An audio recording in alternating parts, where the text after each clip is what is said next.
Why are you producing this movie? Nestor from Manila Bulletin and Tempo. Nestor Guertero. Because I can. Despite, despite, Despite nothing. I'm happy making movies. I'm happy making good movies. I think award-giving bodies have validated, modesty aside, the fact that the movies I make are good. So it's artistry. And it's our humble contribution to the growth of the Filipino film industry, which used to be among the top 10 in the world in 1980. Can you imagine, in 1980, we were one of the top 10 film producing countries in the world. We produced more than 250 movies a year in 1,100 screens, 1.3 million people a day watching, 3 billion in revenues in 1980s value, 800 million in taxes paid to the government, 75,000 employees directly, 500,000 indirect beneficiaries. Now it's all gone. amazing. So we want to start again and try to catch up with the big three: Hollywood, Bollywood, and Hollywood. The new kid on the block, which is South Korea. And hopefully, with the support of the government, I hear there's a hearing to be conducted by the House of Representatives towards the enactment of a Philippine Movie Act. We will be one of the resource persons there, and we will give our inputs as to how to make the film industry one of the best in the world, hopefully within the next 10 years. Thank you. Thank you for that, all that amazing data.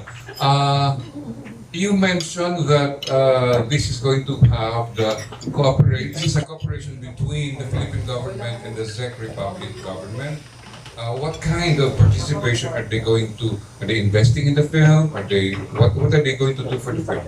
Well, first of all, they're facilitating our travel. Miss Sandeva's travel to the Philippines. And we're also going there next month to Prague to film some of the principal photography there. We'll be finished with our principal photography, the Philippine leg, on the 21st. That's this coming Saturday.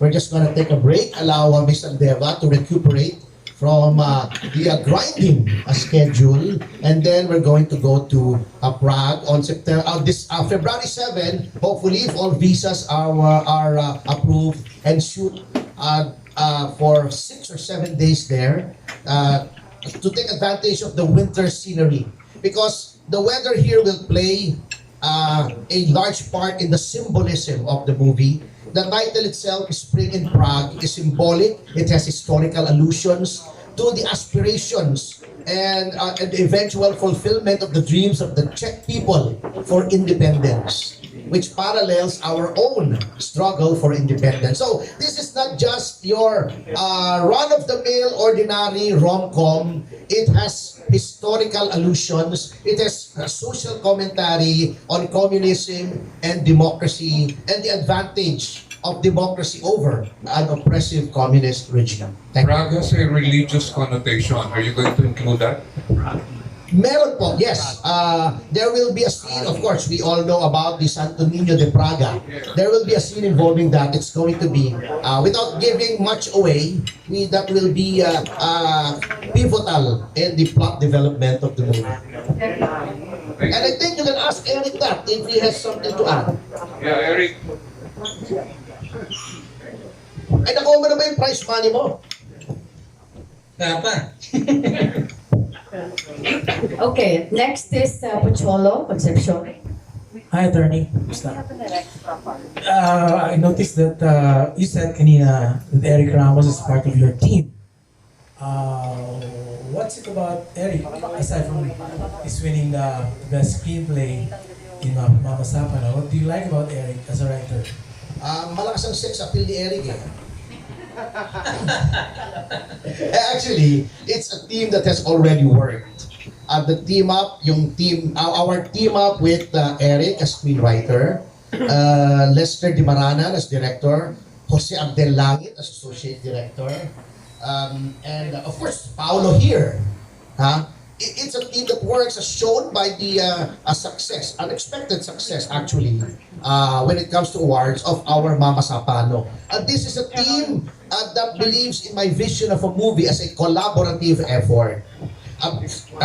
Eric, he's a two-time Palangka awardee, but he's never he's never too much on a high horse to accept suggestions not only from the director, the producer, but even from the cast and the crew.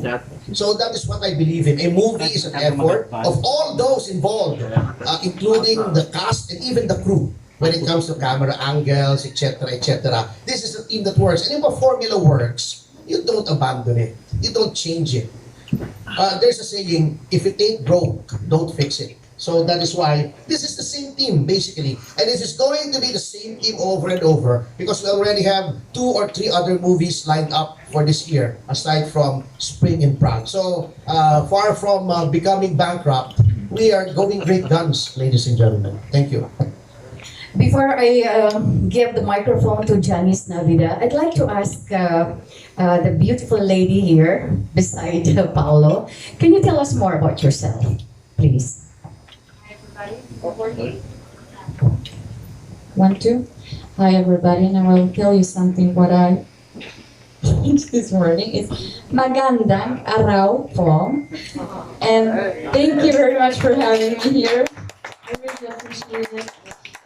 Well, I'm an actress. I was born in Macedonia, but when I was 2 years old, we moved with my family to Czech Republic, where I live and where I work. And it's my first time in Philippines, and I really want to say thank you to Mr. Ferdy, to Boracho Production, and to Director Lester that they gave me the chance to be part of this movie, and also to meet all of these beautiful and amazing guys. And thank you, Paolo, for being the best leading partner I could ever wish for. Thank you for having me. Oh, reaction from Paolo. Yeah, I feel very fortunate that Sarah was the one who was chosen to play this role because I honestly, she's such a passionate and such a dedicated actress, and that's one of the things that I appreciate about her so much is that we would go over the scenes even after shooting. When we get back to the hotel, we both meet up to talk about the script, to talk about the lines, to if ever we had some more suggestions like. Attorney Tapasio said, everyone in this production was very open to all kinds of suggestions, maging if you're a cast or a director or writer, whatever, all suggestions were open. I'm just very lucky also to be working with you because it went smoothly. It went really smoothly. It was really great. Yeah, it was really great working with Sarah. She's a really talented actress. She's a really passionate actress, and I couldn't ask for a better partner. All right. Thank you. This time we have Janice Navida, entertainment editor at Bulgar. Hi, Attorney. First, congratulations.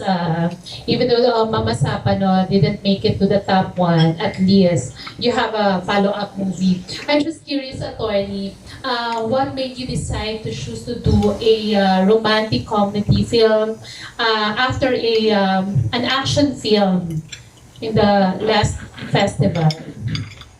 Before I answer that, I'd like to congratulate Viva Films and Miss Nadine Lustre for placing #1. I saw the leader actually. It's a very good movie and it deserves to be on top.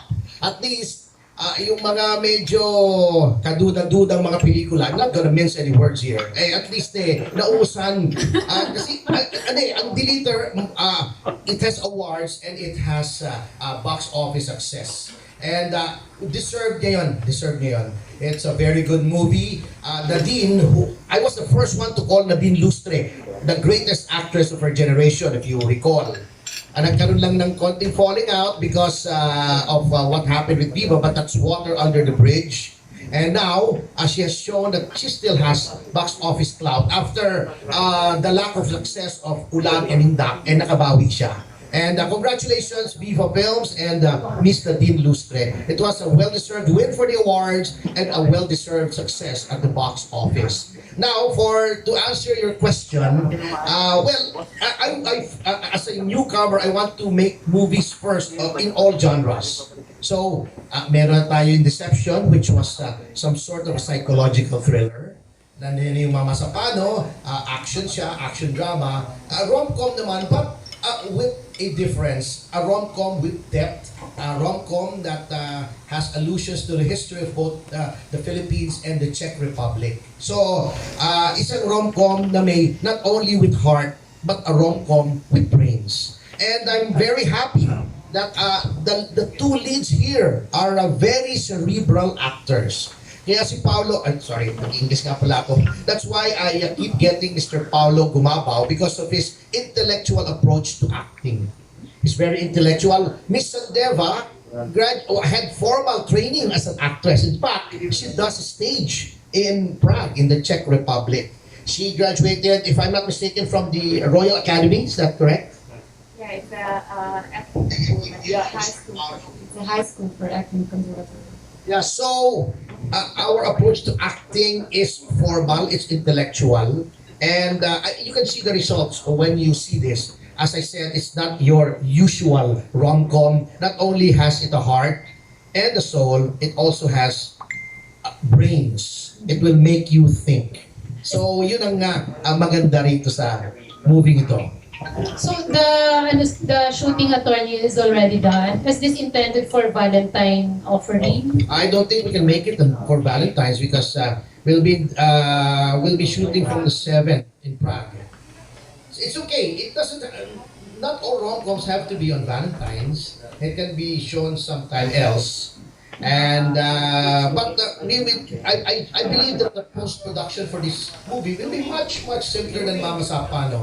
Just a lot of visual effects and other effects and Foley, etc.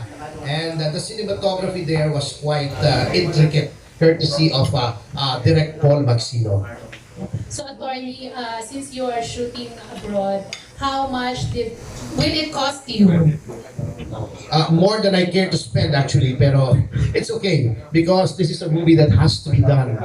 Because the inspiration hit us when stories of romances between Czech women and Filipino men were being told us to over dinner in Prague. So it was an inspiration that a filmmaker like me, an artist like me, could not simply ignore. And then so we asked around when we were in Prague, who's the most famous actress in this country? And they told me, Sarah Sandeva. And now, here she is. Because Borracho Film will not settle for anything but the best. That's why we have Paolo and Sarah and all these actresses and actors here.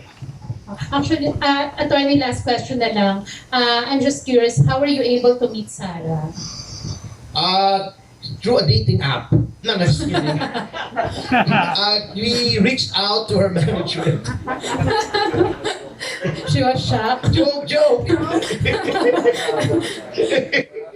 And when we got her name after we left Prague, we made inquiries on the internet and we were able to reach her management.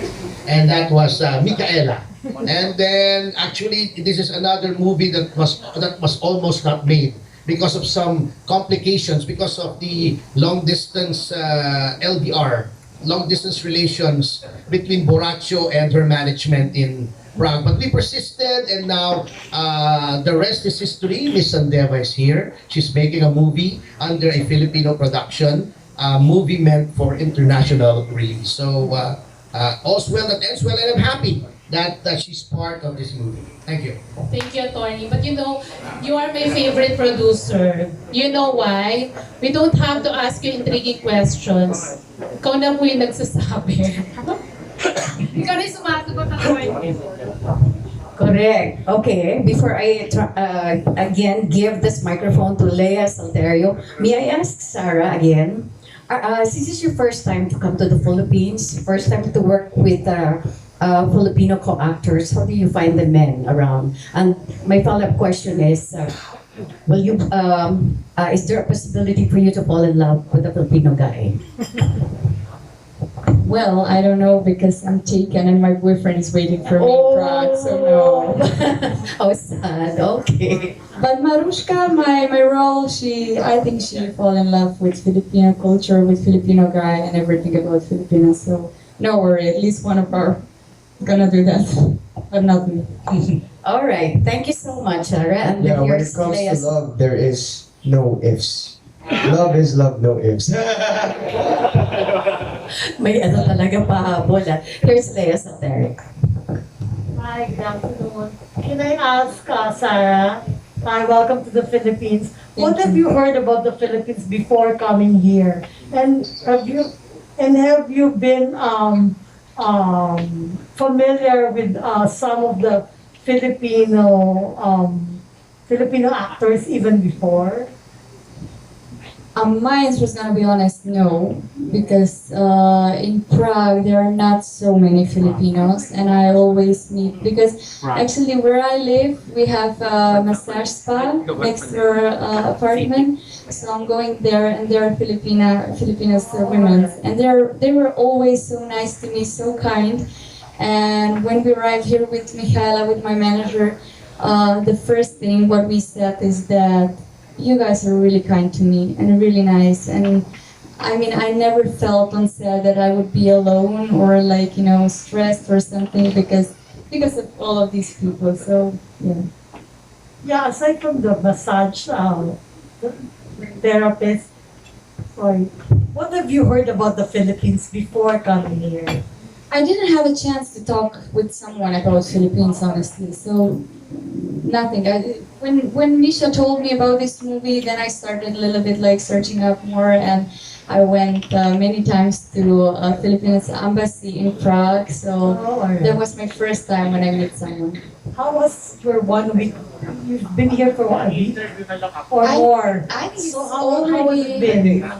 It's 11 days. It was very So far, how was the 11 days? It's really nice. I really like the city where we are now. It's like Tagaytay. I love the view there, and it's my first time now in Manila because I just arrived to Manila, and then they were filming somewhere else. But I didn't get a chance to like exploring a little bit more Philippines. But I hope we're gonna have day off and I'll be able.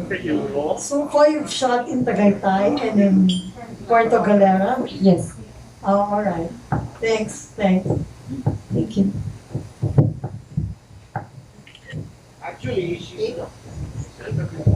Actually, later she's going to be visiting one of our greatest tourist attractions, BGC. Okay. Perfect. Okay, this time we have Kate Adar of Random Republica. Very briefly po, what is the story about, and can you tell us more about Maybe Eric should answer that. He's the one who wrote the story. Nakatulog na yata si Eric eh. Well, on the surface, this is an old-fashioned romance. Sarah plays a tourist who comes to the Philippines, and Paolo's character happens to be the resort owner, and basically they fall in love. They have a whirlwind romance, and then something happens that forces Sarah to go back to Prague, and then more complications arise from there. So, yun lang siguro. Okay. And where will this be shown, attorney? In cinemas or streaming?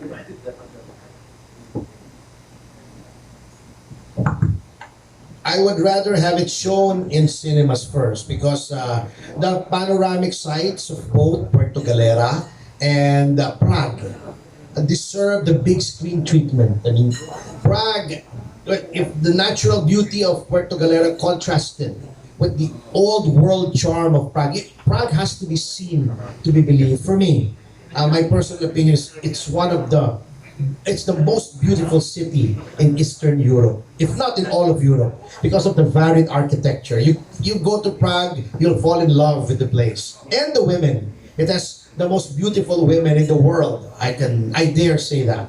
Attorney si Eric ba is going to Prague? May COVID eh, baka hindi makaalis. Yan. We'll see. Finances permitting. Thank you. Attorney Junardo. June, before, but what I can assure you is that the cast and crew of the movie Mama Sapano will be going to Hong Kong as my treat to them for their success in March. So, yun ang sigurado. Sasama niyo si Aster sa Prague, attorney. Titignan natin. Sabi ko, finances permitting. Sabihin mo kay Jobs, magtipid doon sa Philippine leg para mas malaki yung budget sa sa European leg of the principal photography. Nibiro lang, attorney. Definitely, isasama ko siya sa Hong Kong. She's our publicist. Bagong-bago, ha? Pupuntahan mo, Hong Kong, ha?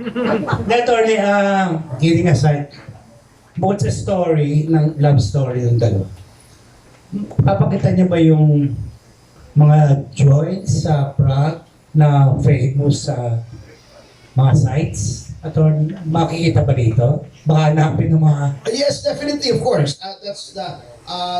There are two purposes by which we go to Prague, of course. The title is Spring in Prague, bago walang Prague. Diba? Enko, yun yung estafa.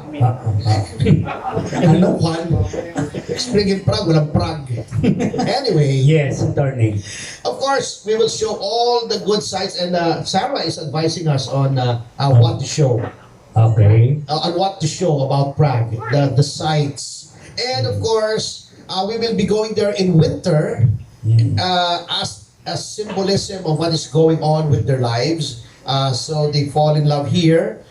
Things take a turn for the worse during winter, and then everything is resolved in spring. That's why it's Spring in Prague, with allusions to Prague Spring and the Velvet Revolution. So you have to, before watching the movie, you should read on Wikipedia about the history of the Czech Republic. So you will gain a fuller understanding of what we're trying to achieve in this movie. Tanungin ko lang ibang cast, especially the girls. Please introduce yourself. And ano yung role ninyo sa movie? And how do you feel being part of this film, internationally shot and locally? Hello everyone, bali ako po si Kiana Reyes. I'll be playing Joanne. Bali kapatid po siya ni Mr. Paolo Gumabao. I'm Joanne, so I'll be playing sister of Paolo Gumabao. And she's very bubbly. She's from Baguio City, and she's gonna work at her kuya's resort. And yeah. Ikaw yung unang pinakilala ni attorney noon na the press ko. Yes. Thank you, yes. Iba ba? This is my first. Mali lang, tao lang, ano ba? Yes, Mark. So guys, ako po si Marco Gomez, playing the role of Diego, best friend of Paolo, yeah, Okay. also known as Coconut Man. Oh yeah. Yeah, I also own this resort for 7%. And yeah, Mamra Cheski Hulken. Okay. Favorite ka ni Salvi, napapanood ka raw sa Viva Max. I saw you. Alright. Ito sa Salvi, si editor yan. Yes. Thank you, Marco. Nanibago ka ba? Nanibago ka sa role mo rito? Yes, because it's a love story. Right? Yes. And in this story, I was trying to court Joanne. Yeah. Which we're secret. We have a secret relationship, and always feel nervous if I wanna kung gusto mo paalam kay Paolo, di ba? And yun. oh no, I'm spoiling. I'm spoiling. Oh my God. No, alright, that's it. May damit ka rito. I'm spoiling. May damit ka. Alright, I don't wanna spoil. Yes, Si Marco Gomez po sa pelikula na ito, ipapakita niya lahat. Grabe. Lahat ng pagmamahal na pwede niya ipakita. Yes, isa naman. In dalawa. Hi everyone, I'm Ina Zimmerman, and I played Sam in the movie. Okay. Someone who will give spice and entertainment to the audiences, so you guys must watch it. And I would also like to congratulate Paracho Films Production, headed by the General Manager, Attorney Topacio, for this amazing project. Di ba, Chairman? And I'd like to thank everyone, especially Attorney Topacio, for trusting in me And Okay. Thank you. Ikaw naman. Hi everyone. I'm SL Ponce, so I'll be playing as Kyla here. This was quite challenging for me because it's gonna be my first time to do such. But the information I can just give is she will fall in love with Alfie. By the way, these ladies are from Team Tyron Escalante Ang Taiwan. Artist Management. Nandito si Tyron eh. Oh, ang Tyron. nga eh. Oh, nagbibigay na yata, attorney. Oo. Okay. Kaya nakita nyo, iba yung ngiti ni Tyron, laki ng kinita niya eh. Wow. Baka naman, Tyrone, ha? Anyway, congratulations, attorney, to the cast ng Spring in Prague. Thank you. By the way, masarap sana kasama si Marco sa Europe eh, kasi he speaks fluent German, si Marco. Talaga, Marco? Yeah. Okay. Ich bin in Wien, Österreich geboren, deswegen kann ich Deutsch sprechen, ja. I was born in Vienna, Austria, that's why I can speak German. Oh, di ba? Makahulugan nung sinabi niya. Oh, may discovery tayo for today. All right, next question. Next question is coming from Tessa Mauricio, entertainment editor of Manila Times.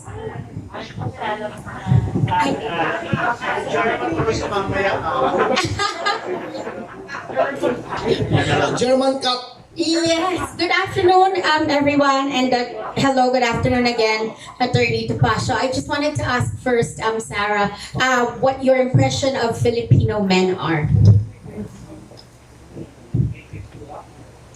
Well, I have to be honest, I have never met such a gentleman like our Filipino, really. So, yeah, we are always kind, always gentlemen, always so nice to me, so this. What do you think of, how did you enjoy the working conditions here doing the film? And do you think that maybe if this all works out, you might do another one for Borracho only? Borracho only. No, like I said, the crew is really nice, really kind to us. I never felt alone on set. Always when I need something, when I want something, they would arrange for me. And it's different for me. Of course, it's I had a jet lag from the beginning. The food is different, but I already a little bit like get used to it. So maybe if I'll stay a little bit longer, I'll be a Filipino. So that's nice.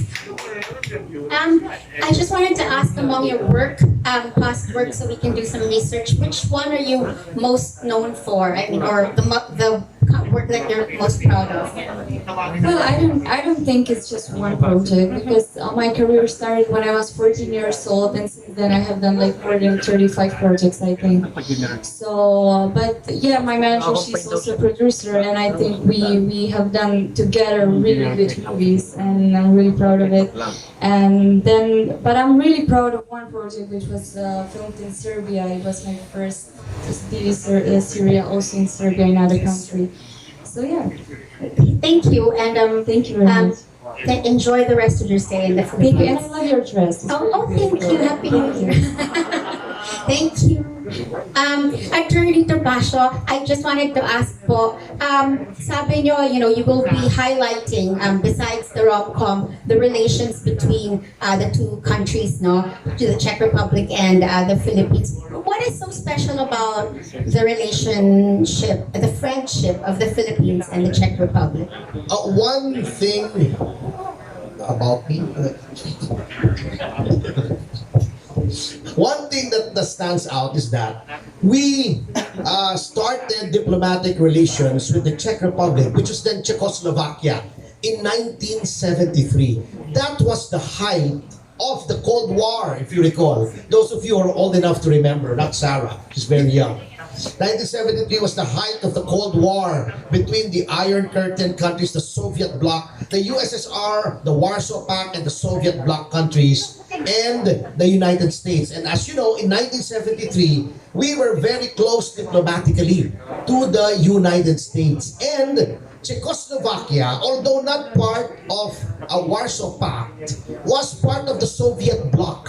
So it was ruled by a communist party which was widely perceived to be a satellite of the Communist Party in Russia.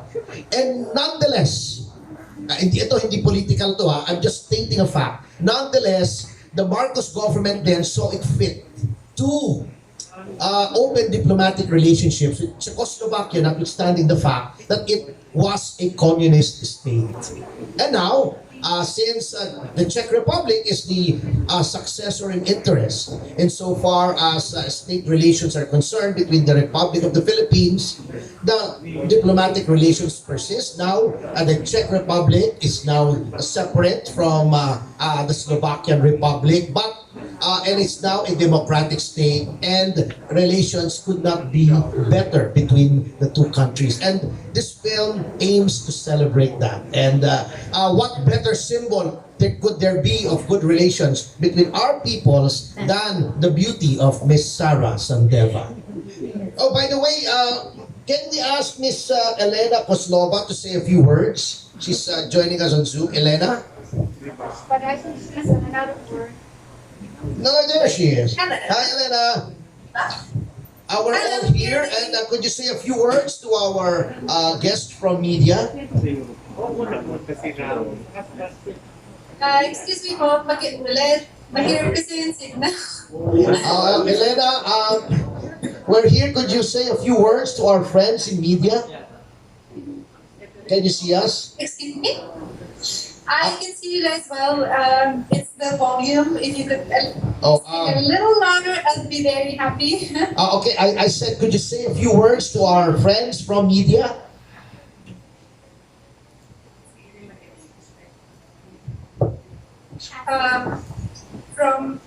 To my friends from here. Elena? Salamat po sa inyo lahat na present here today. Abangan niyo po ng bagong pelikula ng Babae Film Productions, screened in Prague. It's a pleasure and an honor to be associated with Babae Film Productions because the people, the way they work and what they stand for is very dear to me, and I'm happy to be working with the crew and cast on this wonderful movie. I'm sure it's going to be a big hit. So you guys just watch out. Okay. Thank you. That was so cute. By the way, Elena plays Estrella, the Spanish friend of Marushka, Sarah's character. So I'm her dialogue coach for the movie. Attorney, last question na po. I think you were saying earlier, I don't know, correct me if I'm wrong, but you said that when you went to Prague last year, may nakita kayong storya po between parang na-inspire ba ito ng actual love story between a Filipino and a Czech? Yes, actually, I love Prague. When I go there next month, it's going to be my 5th time in Prague. But this time, it was different because we were hosted by the Philippine ambassador, and she told us heartwarming stories about Czech women and Filipino men falling in love and braving the odds, braving cultural differences, braving sometimes even parental objections to the relationship to get married and start a new life either in Prague, in the Czech Republic, or in the Philippines. So that's what inspired me and my friends in Borracho Films to make this movie.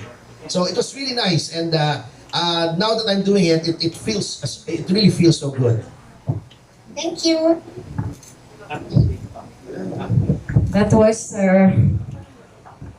Miss Mauricio. This time we have sinong susunod? The entertainment editor of People's Journal, Eugene Assis.